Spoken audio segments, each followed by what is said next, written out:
Okay, Axemas Part 2. Sarah Caldwell, the lone survivor of the Santa Claus storage locker facility massacre, is back.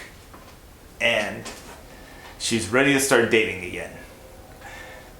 After the events of the first film, she's very understandably cautious about dating again, but with the advice of a friend, she decides to give love a chance again.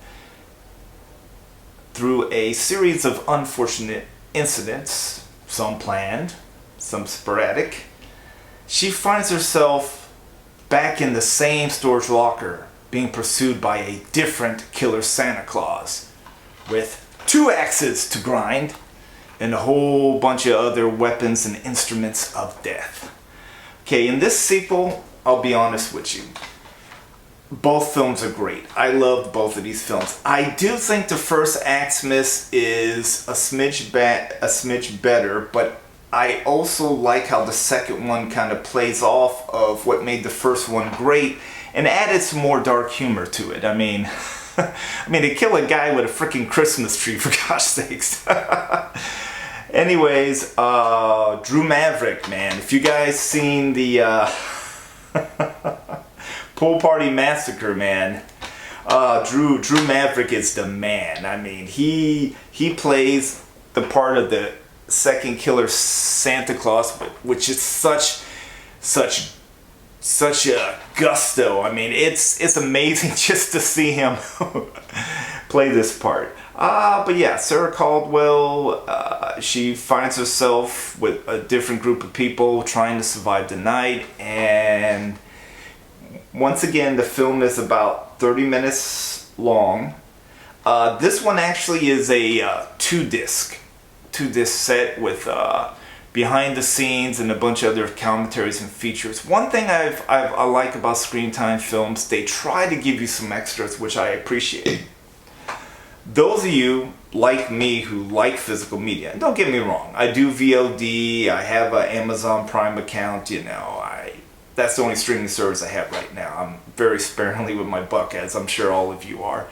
I do get movies from iTunes, Vimeo. I buy physical media. I try to seek out independent films that you just can't see anywhere, especially horror films. That's why, as you know, I'm a huge horror fan. I just feel like I'm getting more enjoyment on a personal level, just putting this Horror Quickies show to the side. I get more enjoyment from the independent films. I just feel like the independent voices of horror are just stronger than they've ever been, and I encourage everybody to support the indie horror community.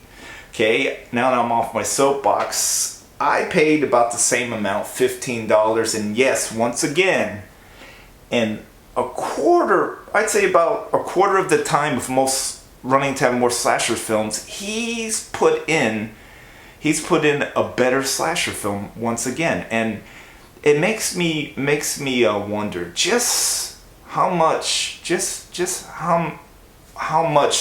time do you really need for a feature. I mean, I've seen films that are less than an hour like these that are better than some that are almost 2 hours long.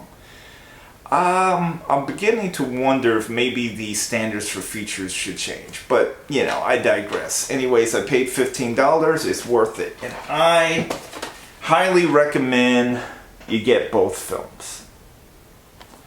Well, that's it for this episode of Horror Quickies, and I want to thank all my subscribers. I believe I have 20 now, and I thank you guys for that, and